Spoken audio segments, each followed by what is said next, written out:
Hello and welcome to Top TV. My name is Jordan, and we are back discussing Vince Gilligan's newest TV hit, Pluribus.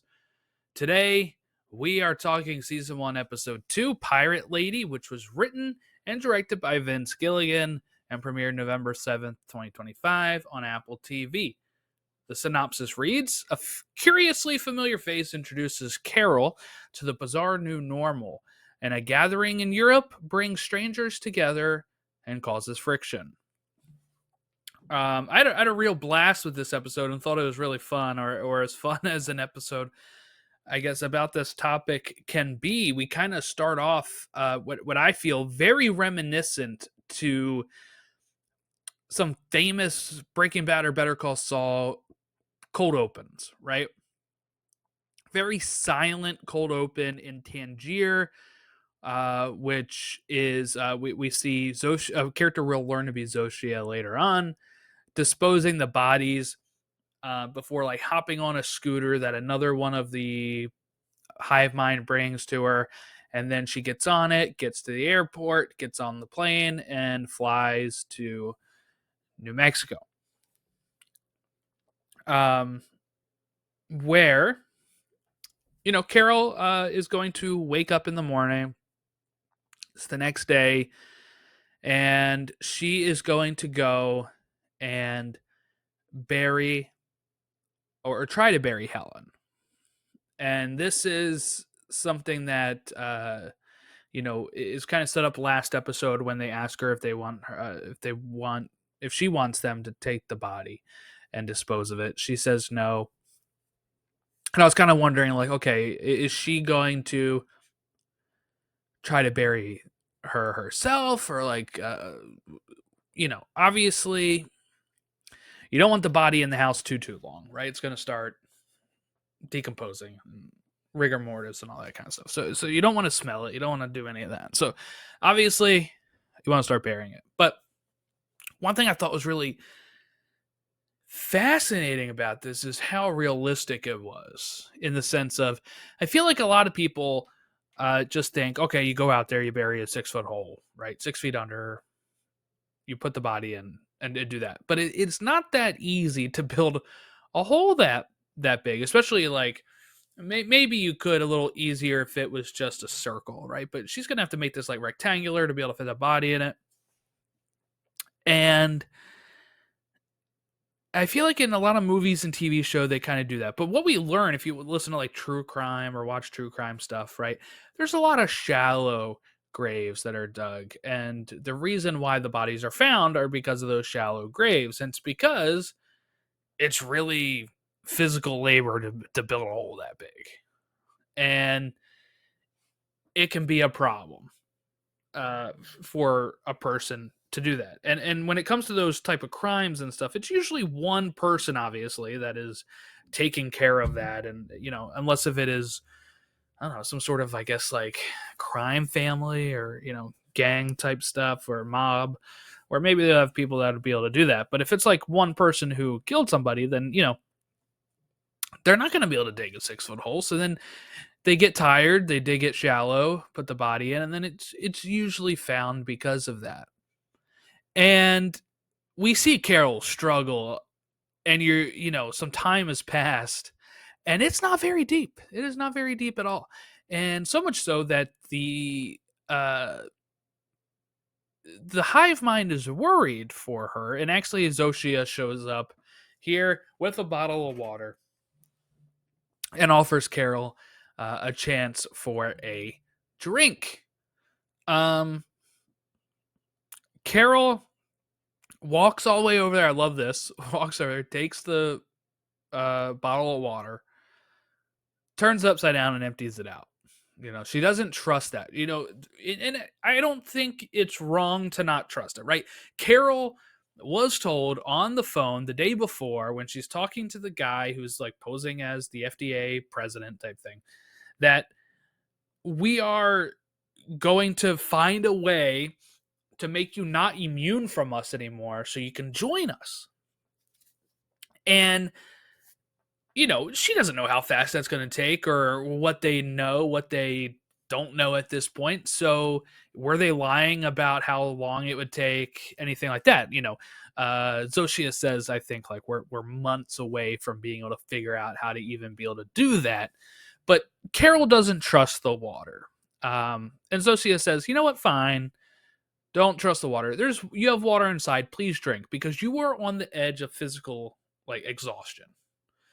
You need to drink some water. And I think one thing this show is doing very well. I've seen some people complain. I haven't seen too much stuff about this show, honestly.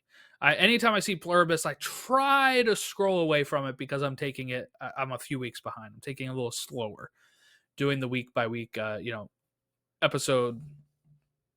Watch an episode and then record a podcast about it. So with that, I think it is very well done that how Carol is reacting on this. I've seen some people say she's unlikable. I guess is kind of the thing I've seen even before I started watching the show, and I was like,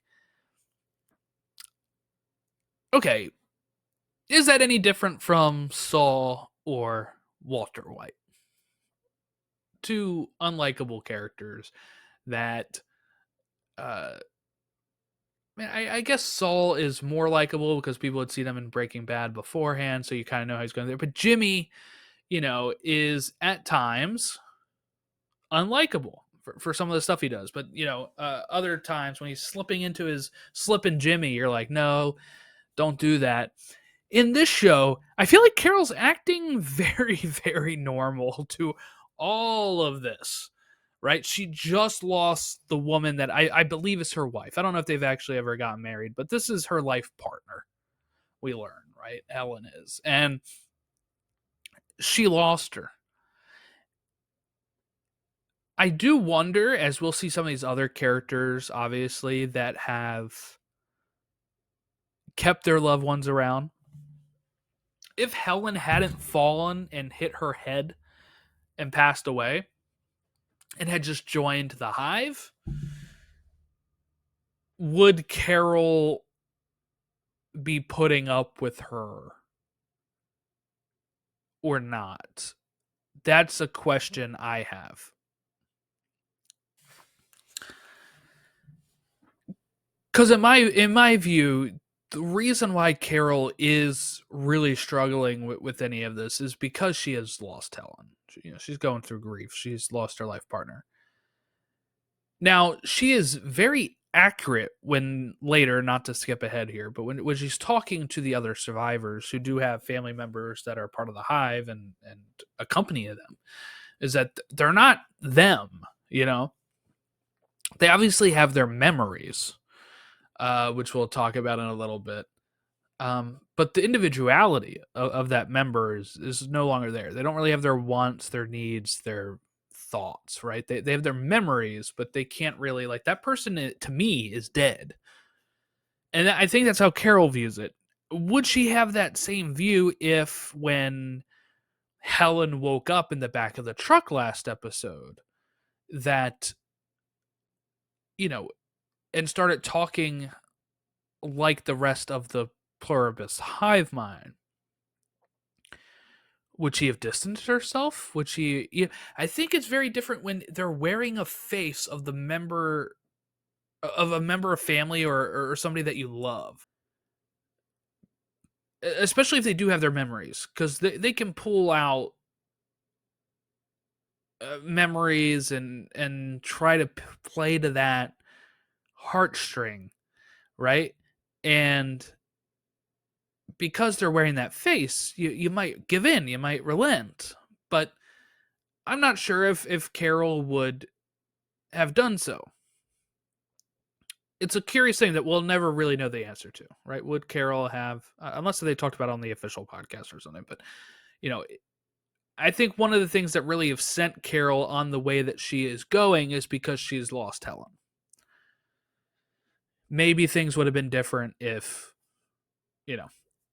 Helen hadn't hurt her head. Maybe she would have been able to convince her. I don't know, right?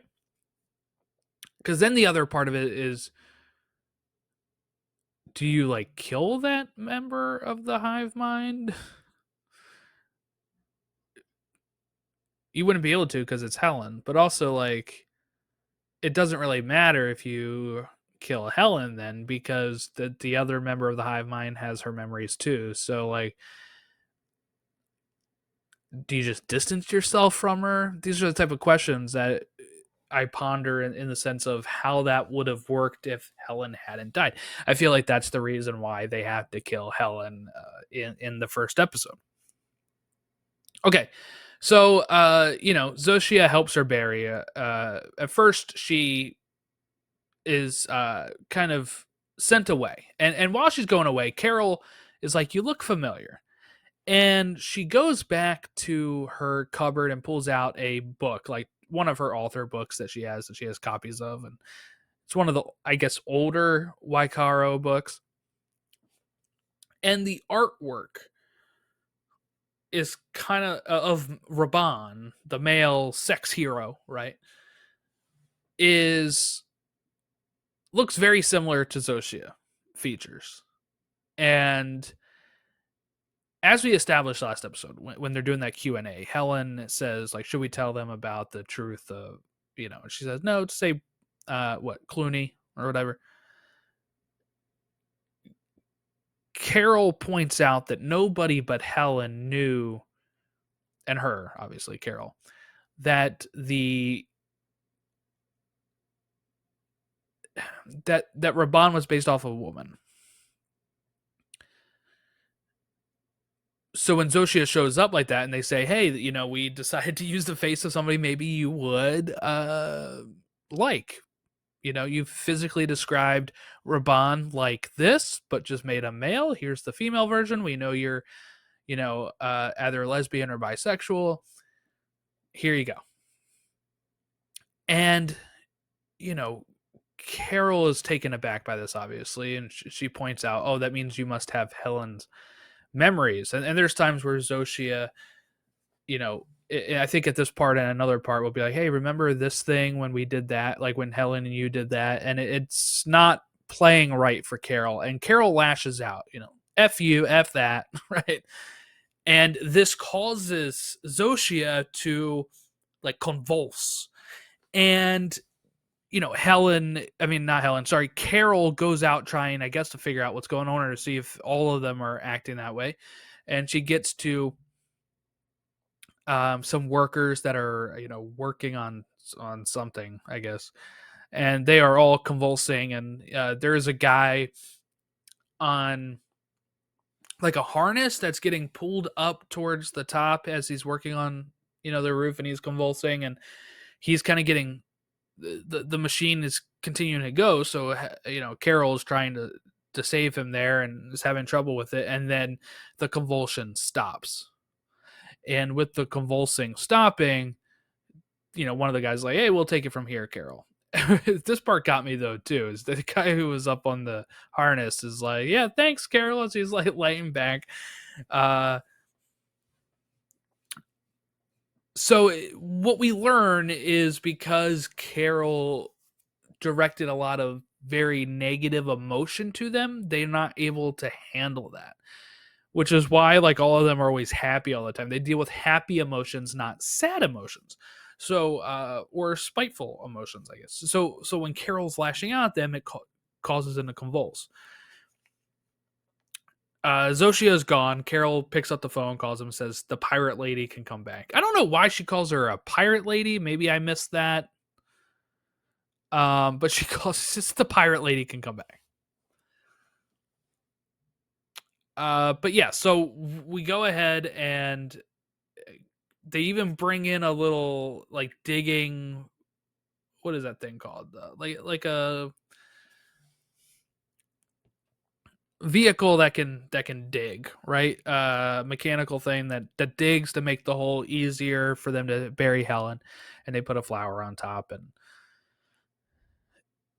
she while this is going on, Carol is going to say, I want to meet with the other survivors, right? You said there was 11 others, and they say actually there's 12 others. I guess somebody was not accounted for at some point. But they find out that there's actually 12 others, so plus her is 13.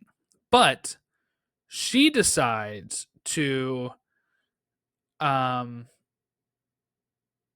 want to speak with the other English speaking uninfected people. And Zoshi even says, hey, I can get all 12 of you together and we can translate. Carol's not for this because what we're going to find out, Carol wants to speak with everybody without the presence of the hive mind.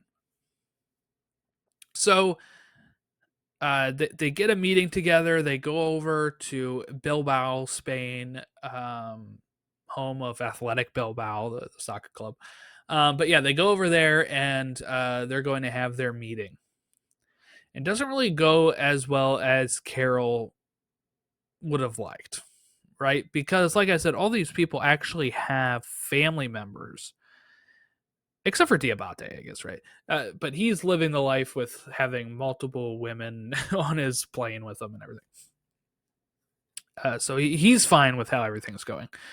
But some of these other members of the survivors have their kids, like Lakshmi, who has her son Ravi, and the other people have like one of them has their daughter, one of them has like her aunt and cousin that are survivors. And what we learn with this is they're kind of treating them as if they're their old selves, right? They have actually had questions answered by the hive mind. They've actually sat there and asked questions to them about like what's it like to be a member of this stuff that Carol has not bothered to ask. And they're like, you haven't even asked them this, you don't even know. As we'll learn, she doesn't even know Zoshia's name, right? She's been calling her pirate lady, while everybody else has kind of had these conversations with them. Part of that might be because of the absolute devastation she's had with the loss of her spouse, but also without having any other family around that may have become hive mind, not being able to have that conversation with somebody somewhere, right? So Carol has not had these type of conversations at all. So they say, like, it's not that bad. It's kind of what the rest of them, they're still here. Lakshmi is going to be very like, hey, my son is still there, while Carol is like, that's not really true. And I agree with Carol on this part. And we'll kind of get into it because I have some more questions that I'm going to ask as we head into the third episode that I think are just very fundamentally great questions that Vince Gilligan and crew are setting up in this show. And I can't wait. As soon as I'm done this, I'm popping on episode 3, right? I think I watched this one on Black Friday, recording it on Sunday, and then I'm going to immediately watch episode 3. I know 5 are out right now. I'm going to try to get as close as I can to caught up before, the next episode. But anyway, they have this meeting on Air Force One, and everybody else is kind of content with how life is. But they decide to have lunch. Diabate is hungry. And we learn some stuff here, right? Because we have Zoshia, who is insisting that the hive mind is non-violent and that it's just part of their biology to assimilate into the rest of the beings on Earth. 886 million died during the joining. So there you go. But we also learned that Carol killed 11 million when she called them to convulse. So, Carol storms out. She's going to trip. The hive mind people are going to go try to help her. She tells them to get off of her, calls them freaks. They convulse again. We don't know how many are hurt here. But after, the next morning, all the survivors except for Kumba Diabate have left. And he is asking permission from Carol to take Zoshia with him. This is when Carol finds out Zoshia is her name. And he wants to take her to Vegas with him as like a, sex companion, I guess, right? Or some sort of companion. But the hive cannot decide for Zoshia. Carol just kind of leaves and says, "You know what? Fine, whatever." But Carol's going to change her mind and stop the plane from taking off. They're both, leaving at the same time, and that's where we're left off. Her stopping the plane. So I really enjoyed a lot of the thought provoking questions that I, was asked during this runtime. Right? What kind of free will exists in this new world? We learned that Mr. Diabate wants to take Zoshia with him to Vegas, like I just said, but that she cannot accept without Carol's permission. Carol tells her, hey, if you can do square roots in your head, you can make choices.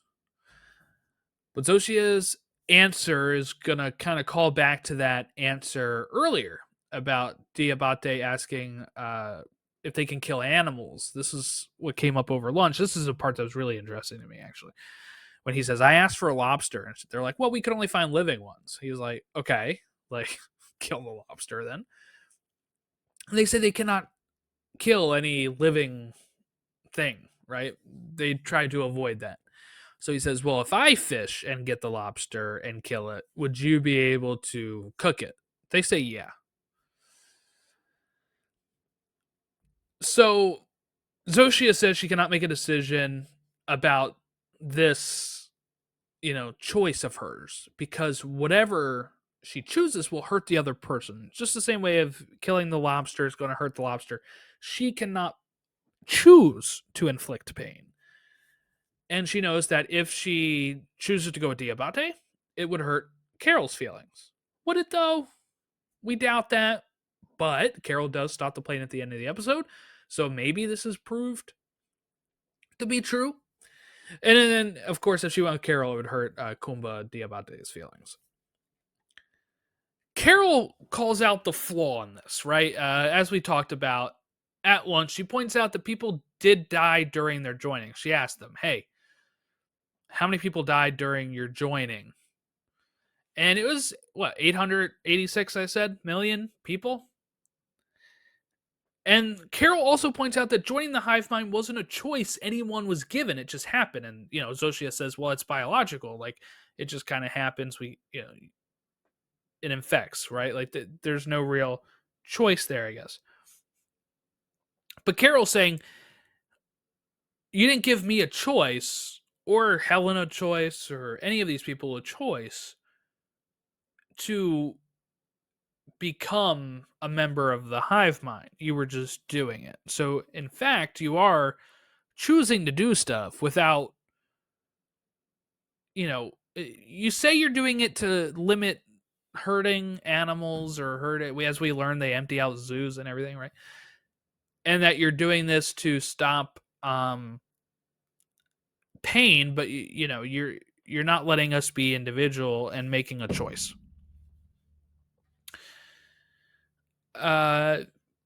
This is when Lakshmi also interjects here and throws Carol under the bus when she is the one to reveal 11 million people died when she made them convulse. Earlier, when Carol was saying, how many people did I hurt? Like hundreds, thousands. We're led to believe it's thousands by Zoshia's reaction of just kind of looking sullen as Carol stops asking around like hundreds, right? But I think we were led to believe that until Lakshmi drops the bomb here. It's like 11 million. 11 million people Carol killed by making them convulse, because as we see, Lakshmi has a Band-Aid on her head.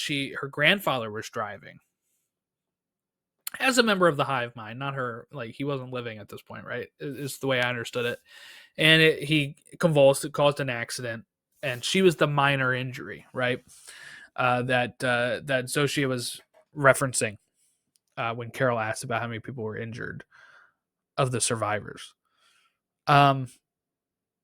Carol tries a lot in this episode to share her point of view to the other survivors. And while most still have their family alive, Carol points out multiple times these people are not really their loved ones, but instead, as she says to Lakshmi, they can be their son and the gynecologist, right? They are everyone. She proves this a bit when she asks Ravi gynecologist exam questions and he answers these. And this kind of throws Lakshmi off a bit here before she regains her composure. She's like, hey, what are you saying? Like, stop answering that. Like, don't answer that. And I think that is I think Carol's really bang on here, right? We've talked about it earlier in this episode that Carol's thought process, I think, is accurate. Now, was it because she lost Helen that has opened her eyes to this, or would she have been this way even if Helen was alive? Those are questions I still have, but none of this is really working on her when it comes to them trying to use memories from the past. Now, would that bringing up mean something different if it was wearing Helen's face compared to wearing Zoshia's face? Who knows? But these people, are they people? Right? I'm going to get to a thought on that in a second. But before that, Kumba posits a different view and perspective. He reveals that the hive mind had freed and emptied out all the zoos, unchained all the dogs. Not only that, but no one is in prison. There are no more murders or crimes on the streets. As he states, there is peace on Earth. Carol doesn't have much to add to this, but she does say, like, hey, even if that's all true, which she doesn't know, but it leaves us the viewer, with interesting questions as we watch. Is it really peace on Earth if the individuality of each person no longer exists? While there may not be any more murders or crimes, wasn't everyone sort of murdered when they lost their individuality during the joining? What does it mean to be living? These are the complex questions I am left pondering, while also laughing as Carol struggles to swivel her chair to face one of the other survivors. Vince Gilligan just knows how to balance comedy and these deeper philosophical questions while also showing a character going through the grief of losing her wife. He did this kind of stuff very well in Breaking Bad and Better Call Saul, where you are hit with this emotional or deep thought, and then there's just a great comedy bit that doesn't like derail it the way some shows would. It's just a funny part. Another part that really made me laugh, by the way, is when they mentioned that the last person they were waiting for, Kumbo, had requested a specific plane. It took them a while to procure. I probably should have seen this coming, but but when Air Force One pulled into view, I couldn't help but laugh. I thought maybe it was going to be like a party plane or something, but instead it's Air Force One. I found that very fitting. Like, of course, you're going to want to arrive in style. Why not ask for Air Force One? One of the most famous planes around, tons of amenities, right? As Zoshia states, it was available to anyone who requested it. I thought that line was really interesting because Carol will jokingly state that to about Zoshia when Diabate first meets her and says something about her. And this kind of actually then happens at the end of the episode. Diabate asks if Zoshia is available, and Carol will say yes, and obviously stop the plane at the next bit here. Now that leads me to my next question. Does the hive mind actually have preferences for each individual member? So Zoshia says that they cannot choose, and as we covered, this is because the choices they make can have a negative impact on another person. And the hive mind does not like to hurt or kill living creatures intentionally. But when Zoshia is boarding the plane, she does look back at Carol's window, pauses a moment, and then goes in. Does Zoshia actually want to stay with Carol? Is this a whole preference of the hive mind or an individual of the hive mind known as Zoshia? Or does the hive mind have a different motive? It's hard to say. In fact, when Carol questions Ravi, he does provide the answers to her question, disregarding how that may make Lakshmi uncomfortable and potentially break the illusion to her that this is her child. She was adamant her son was still there. This showed he wasn't. But we do know the hive mind can be manipulative because it brings Zoshia in the first place, someone that looks like the woman Carol's character was based on. It wants to wear a face of somebody that Carol would trust and maybe listen to the message. They say as much. So the point stands. How much of the individual is left in the hive mind? Does Zoshia actually have thoughts and feelings particular to that one part of the hive mind? Or is it the hive mind collectively that prefers Carol over Kumba?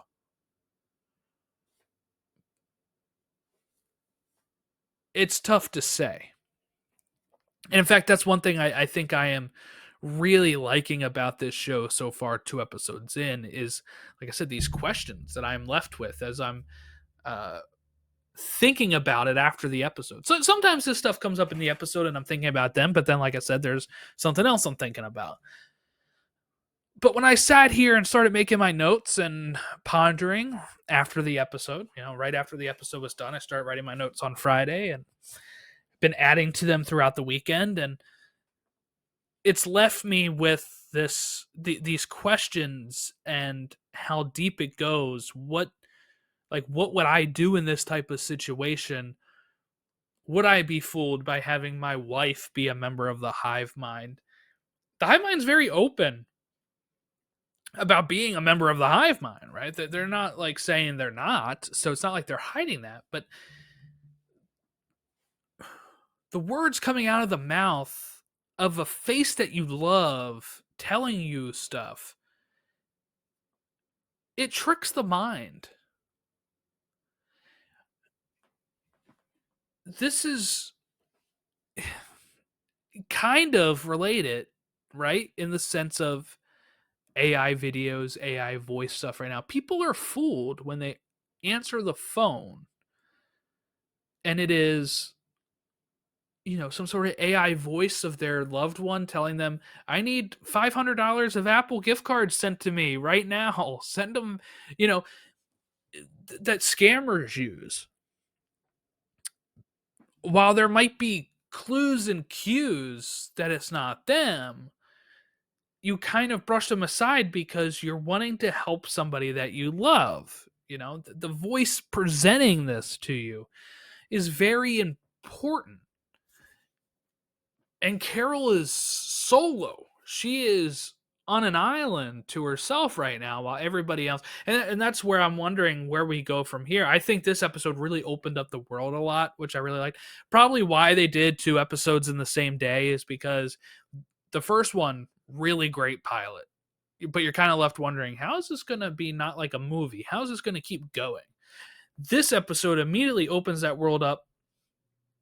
I was wondering how planes would work. I'm like, well, I guess the hive mind would have the mental capability of somebody that was a pilot, learn that skill or know it from one of the other hive mind members, and then, fly a plane. We saw that in the opening right away, and I was like, okay, well, that question's answered. So now we know how Carol's going to get to Europe, right?